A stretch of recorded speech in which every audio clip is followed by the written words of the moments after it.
we look at the Oklahoma City Thunder last season, it was one of the best years in franchise history as that team went down in the NBA history books. They were the youngest team in NBA history to clinch the first seed in either the Eastern or the Western Conference, and they had an average age of 23.8 years of age, and then also they became the youngest team in NBA history to win a playoff series. So it was a fantastic year for the Oklahoma City Thunder, and they carried that momentum into their offseason. And we seen the Oklahoma City Thunder, we seen them make a bunch of great choices, because when you're put in a position like they were put in when they were the number one seed in the Western Conference, and they obviously have championship potential, we see a lot of teams go out and make that big splash and try to add an additional star to the mix. And we have a bunch of recent examples. We can look at Paul George joining up with Joel Embiid and Tyrese Maxey, or we can look at Bradley Beal joining Kevin Durant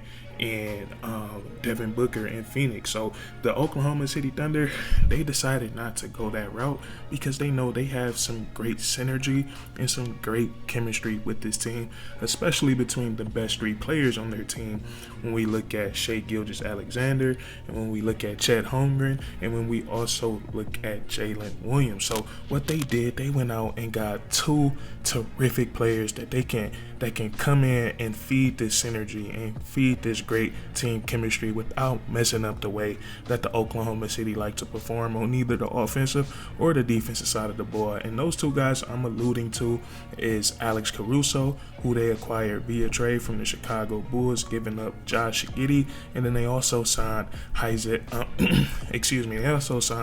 Isaiah Hartenstein, who was previously a New York Knick but a free agent this offseason and was scooped up by the Oklahoma City Thunder. And today I want to focus on Isaiah Hartenstein because he just recently made his debut with the Oklahoma City Thunder. He's now 2 games into the season for his new team, and I think in these two games that he played, he has proven, like we said before, he fits right into the chemistry and the synergy of this team, and he actually feeds that flame a lot because he adds a new component to this Oklahoma City Thunder offense that just makes them a little bit more unfair on the offensive side of the ball. And we talk about that new component or that new aspect that Isaiah Hartenstein brings to the Oklahoma City Thunder offense. It's a new type of spacing, and he's creating that spacing simply by setting his effective screens. And none of the bigs that the Oklahoma City Thunder had last year could provide these type of screens that Isaiah Hartenstein is providing. And if Isaiah Hartenstein, if he isn't the best screen setter in the NBA, then he's definitely one of the best. And we look at his 2 debut games with the Oklahoma City Thunder, the way they've been utilizing him, he's literally setting a screen every single play. And this is just so beneficial for the Oklahoma City Thunder, and it's crazy when I watched them with Isaiah Hartenstein in the lineup, both Jalen Williams and Shai Gilgeous-Alexander, it's just looking like the game is becoming a lot easier for these two guys when it comes to scoring the basketball or assisting for their teammates coming off those Isaiah Hartenstein screens. But the Oklahoma City Thunder, they already have a full blueprint for the way that they want to use these screens. Most of the time it's a 2-man game with the ball handler, which is either probably Shai Gilgeous-Alexander, maybe Jalen Williams, and then sometimes they use his screen setting and dribble handoff situations. And this could be with anybody on the Oklahoma City Thunder.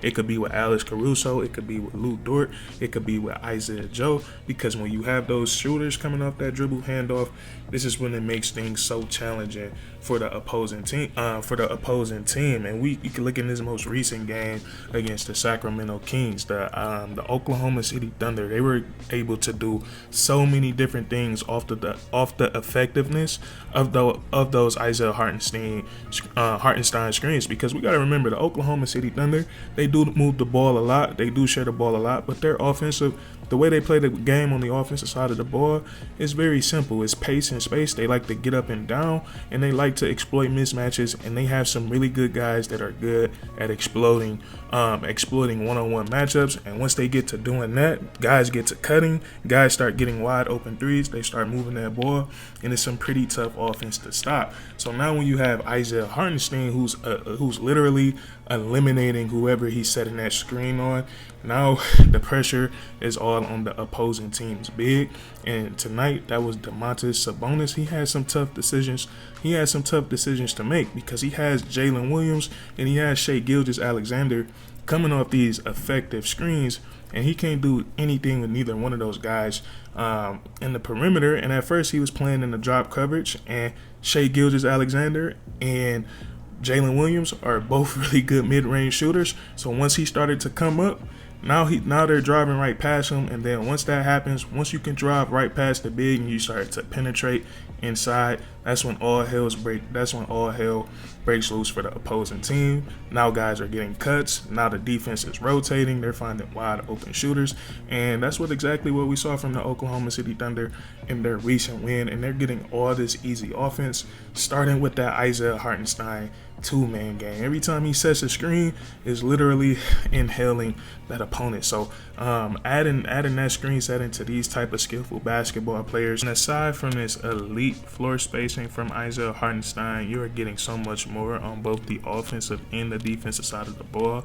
Offensively, since we go back to that playoff run with the New York Knicks, he has proven that he's one of the best passing big men in the NBA. He's already had quite a few flashy passes on the Oklahoma City Thunder. He had a crazy pass tonight that looked like it could have been an accident, but I'm going to give him the benefit of the doubt, and he made a crazy behind the back pass to Jalen Williams in the fourth quarter. But he's really dangerous off those dribble handoffs that we talked about when it's involving the best player on the team or it's involving one of the elite shooters. He's a really dangerous passer out of those situations.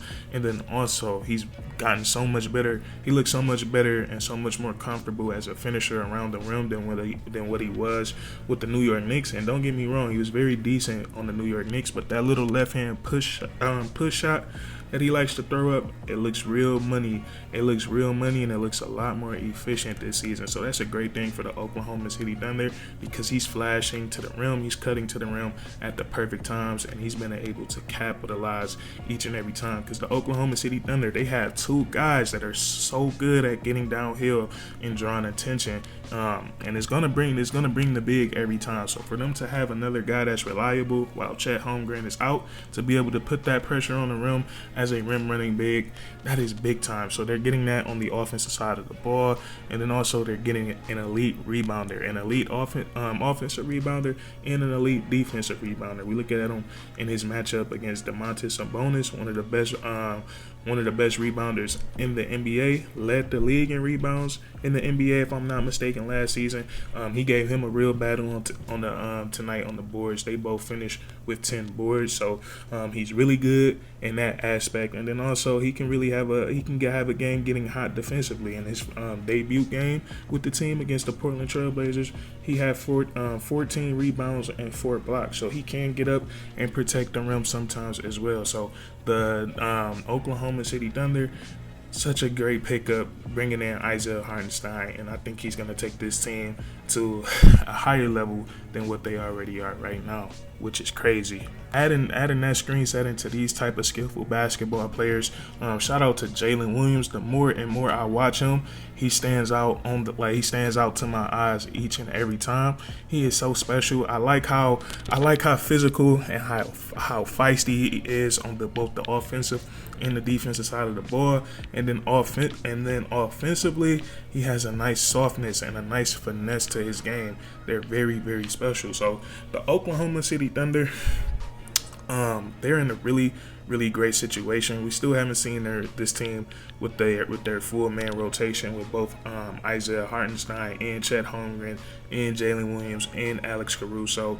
All of these guys fully acclimated. I also heard that Cason Wallace suffered a sprained ankle in tonight's game. So this team has been hit with that injury bug early in the season, and it's honestly better to get hit with it earlier in the season than later in the season, especially when you're as deep as the Oklahoma City Thunder, because they've proven time and time again that they have enough depth to where if they miss a rotational guy, that they're going to be able to compete with the teams in the Western Conference and still be a top 3 seed in the West. So this is a terrific terrific situation for the Oklahoma City Thunder because they're playing such brilliant basketball, but they're just scratching the surface of how great they can be in this season. So that's what I want to discuss with you guys today.